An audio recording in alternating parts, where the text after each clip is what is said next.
قال سبحانہ وتعالی الا بذکر اللہ تطمئن القلوب۔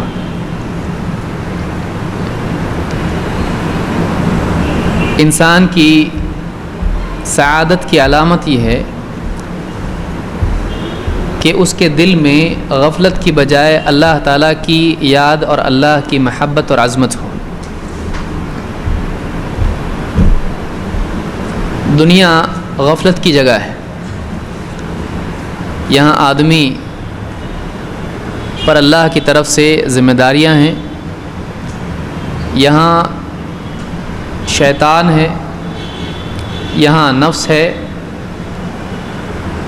یہاں انسان کی واجبی ضروریات ہیں،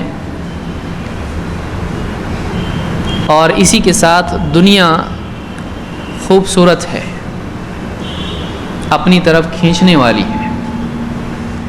اس چیز کا لازمی نتیجہ یہ ہے کہ ایک آدمی کے دنیا میں غافل ہونے کا امکان بہت قوی ہے۔ ایک آدمی غافل ہو جائے گا، ایسا ہی ہوتا ہے۔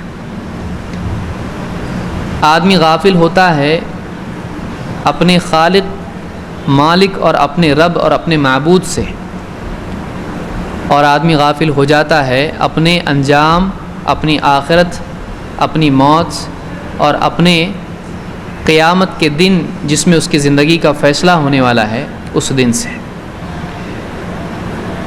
انسان کی سعادت کی شروعات ہوتی ہے جب ایک آدمی، ایک انسان اپنے خالق اور مالک سے اپنا تعلق جوڑتا ہے، وہ اللہ کو یاد کرتا ہے، وہ اللہ کے حکموں کو یاد رکھتا ہے، وہ اللہ کے احسانات کو یاد رکھتا ہے۔ آدمی کی ذمہ داریاں جو اللہ کے سلسلے میں ہیں وہ ان کو یاد رکھتا ہے۔ انسان کی بربادی شروع ہوتی ہے جب وہ اللہ کو بھلا دیتا ہے، اللہ تعالیٰ کے حکموں کو بھلا دیتا ہے، اپنی زندگی کے مقصد کو بھلا دیتا ہے، آخرت اور انجام کے سلسلے میں غفلت میں آ جاتا ہے۔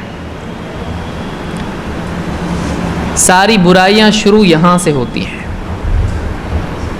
ابتدائی مرحلے میں غفلت آتی ہے، غفلت کا تسلسل قساوت پیدا کرتا ہے۔ لگاتار آدمی غفلت میں پڑا رہے، اللہ سے، آخرت سے، زندگی کے مقصد سے غافل جیتا رہے، تو یہ غفلت کی پرت جمتے جمتے دل کی قساوت میں تبدیل ہو جاتی ہے، دل سخت ہو جاتا ہے، پھر باتوں کا اثر نہیں ہوتا ہے، پھر اللہ کی طرف دل لپکتا نہیں ہے بلکہ بھاگتا ہے،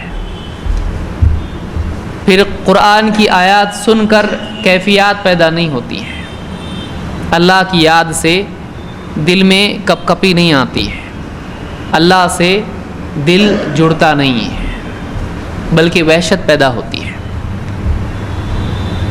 انسان کی غفلت بڑھتے بڑھتے بڑھتے قساوت یعنی دل کی سختی میں تبدیل ہو جاتی، پھر نصیحت کرنے والے چلاتے رہ جاتے ہیں، نصیحت کی باتیں سامنے آتی رہتی ہیں لیکن اس کا دل پر اثر نہیں ہوتا ہے۔ دعا میں آدمی ہاتھ اٹھاتا ہے لیکن ہاتھ قبلے کی طرف ہوتے اور دل کہیں اور ہوتا ہے۔ دعا میں بھی مانگنے میں وہ بات نہیں ہوتی ہے جو اپنے رب سے مانگنے میں ہونی چاہیے۔ جیسے آدمی کہیں کاؤنٹر پہ جا کے کچھ مانگتا ہے، یہ چاہیے، یہ چاہیے، یہ چاہیے، رسمی قسم کے الفاظ زبان سے نکلتے ہیں، ایک روٹین ہے، پوری ہو جاتی ہے۔ واقعی دل سے آدمی یقین کے ساتھ کہ میرا رب ہے، میرا مالک ہے، یہی دے سکتا اور کوئی نہیں، اس تڑپ کے ساتھ آدمی نہیں مانگتا ہے۔ کیوں؟ کیا بات ہے؟ دل میں وہ بات نہیں رہی، دل میں ایمان کی وہ قوت، وہ حلاوت ابھی نہیں رہی۔ کیوں نہیں رہی؟ دل میں سختی آ گئی ہے، اور یہ قساوت بڑھتے بڑھتے بڑھتے انسان کے دل کو بلکہ اس کے اعمال کو بھی فسق و فجور میں تبدیل کر دیتا ہے، بھر دیتا ہے۔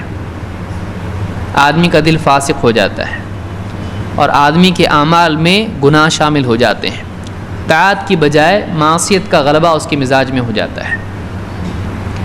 تو غفلت سے قساوت اور قساوت سے معصیت، لازمی نتیجہ مصیبت ہوگا۔ اس لیے اگر پہلے مرحلے میں آدمی اپنے دل کی حفاظت کرنا سیکھ لے اور اپنے دل کی زمین کو بنجر نہ ہونے دے، تو ایسا آدمی ایسے دل کی زمین پر ایمان کی اعمال صالحہ کی فصل اگتی ہے۔ زمین بنجر نہیں ہونا چاہیے، اس کے اندر حیات باقی رہنا چاہیے۔ اور دل کی حیات کیا ہے؟ دل کی زندگی کیا ہے؟ دل کی زندگی اللہ کی یاد ہے۔ اللہ کو بھولنا بربادی کی ابتدا اور لازمی ابتدا ہے، یقینی سیڑھی ہے۔ یہاں اگر اللہ سے غافل ہوگا، گیا کام سے، برباد ہوگا ہی۔ اس لیے اللہ کو یاد رکھ کے جو انسان جیتا ہے، دنیا میں بھی اس کو لذت ملتی ہے، اور ایمان کی لذت سے بڑھ کر کوئی لذت نہیں ہے۔ دنیا کی تمام لذتیں اللہ کے قرب کی لذت سے اس کے مقابلے میں ہیچ ہیں، گھٹیاں ہیں۔